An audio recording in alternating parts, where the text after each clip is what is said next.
Hello, ladies and gentlemen. This is Boxing Unlimited once again, and we're going to be doing a video with regard to the fight between Morrell and Kalajdzic. It's aftermath of their fight, and we said it here that Morrell, as they say, is the boogeyman of the super middleweight division. Might not be the boogeyman as well in this division, light heavyweight division. You know, the movement of Kalajdzic was a worry for him throughout their fight. He couldn't adapt, he couldn't adjust, he couldn't change his system. Having said that, we say that Kalajdzic must have taken a page out of Leonard Allen, who was the only guy that have gone the distance with Morel. Morel is a good fighter, but he doesn't carry that kind of power he has in the super middleweight up to the light heavyweight. Because Kalajdzic was stopped by better BF in round 5, and he couldn't stop Kalajdzic in this fight. Morel had a chance, he couldn't pin him down. His movement, we said it in our previous video on this topic as well. We said it that the movement will be super. If Kalajdzic moves well, it will be difficult for Morel to pin him down and throw his power punches. And that is exactly what happened. All through, he couldn't adjust, he couldn't come up. We're looking at him and we're saying that in this light heavyweight division, you might have to think about going back to the super middleweight, because in this, the Bs, the 3 Bs, who are better, BF, Bivol, and Benevetti. All 3 of them is going to they take his number. They'll beat him up. They're going to win him if he fights, if he goes to he's a young fighter, he's still up and coming. He's just won the regular light heavyweight championship. But I wonder what will happen to him if he goes to fight Betabiev or Bivol. Because these guys are technically sound. They can take punches and they can move. The pressure from Betabiev or even Benevetti, I don't think he can withstand it. And then the in and out movement and the fence and the bobbing and waving of Bivol will be, difficult for him to bear. So that is what we're advising him. He might go back and see if he can fight Canelo. Canelo, I don't think Canelo wants him, because not that Canelo is scared of him anyway. I think Canelo is looking at the money involved. Morel is not yet very popular in the States or all over the world. Most people don't know his name yet. He's not a popular draw. He's not the demand for his fights are not there. So it might be a reason why Canelo doesn't fight him or doesn't want to fight him. Who knows?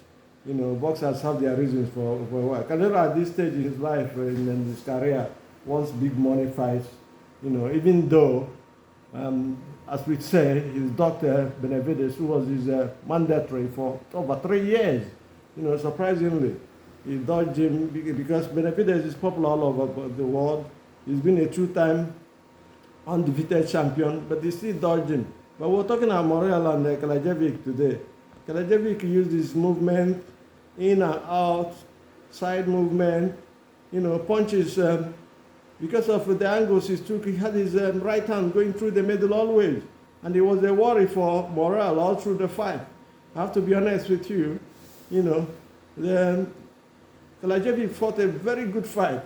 And Morel couldn't cope, he couldn't adjust. His corner couldn't advise him on what to do. Or if they did, it didn't work. Because all through, Morel, Kalajdzic was on the move. When he pushes him, he didn't let him hold him to a corner and then release those big punches, from his style, because he took angles.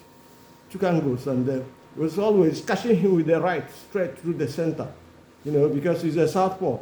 And a couple of he got Kalajdzic with a couple of punches, but they didn't make any. They didn't stain him at all. That is what we'll say. That if he meets up with Betabiev, it's going to be terrible for him. I say. Betabiev comes with a lot of pressure and a lot of power and bravado. You know, he's not going to let you rest. We'll see it. He's not going to, even Benavidez is just, Benavidez is like that as well. You know, these are good, very big punches. And Benavidez as well comes with a volume of punches, you know. So I don't think Morrell, all of them are running away from fighting him, not because they are ducking him. I don't think so. I think what they're doing is looking at the popularity of the man they're going to fight and the risk they're going to take and the money that will be coming in for them. Because Morel is not yet popular and his style, a lot of people like his style. But when it comes to the big boys, they might not like it because the big boys master this kind of people and take them away early. So let's see what his decision is going to make. But for me, I think he might have to go back to the super middleweight and fight there, fight for the title there. That is if he can get Canelo. But now the IBF have stripped Canelo of their title, so there's an opening for him. Because once he gets a title, Canelo will want to add it to his retinue, and then, you know, we'll see what happens. We'll see what happens. You never know. Boxing, anything can happen. And especially now the Saudis are in there with their billions. They're ready to make any fight they think is good for them or the public wants. You know, so we'll keep our fingers crossed and see what happens at the end of the day. You know, we're looking at Morel and the chances he has and the kind of fight he fought. Did he fight the right fight? He did, but he could not adjust. If he was able to adjust and could have pressed Kalajdzic back to the ring and then will land some blows, telling blows that either will stop, knock him out or knock him down or force the referee to stop the fight. But he couldn't, because all through, Kalajdzic was a moving object. He was moving all the way, dancing and still jabbing and controlling the fight. We saw the fight all through. We saw what happened. The decision, well, he had a decision because we will say he won. He threw more punches, especially the big punches, but we don't know. We don't know what his level will be if he fights all these other people that he's going to fight as he came into the light heavyweight. Let us keep our fingers crossed and see what happens at the end of the day. You know, but all we're saying is that the Morel, who was regarded as a boogeyman of the division or any division he goes in, is not really that. Do have a nice day and God bless.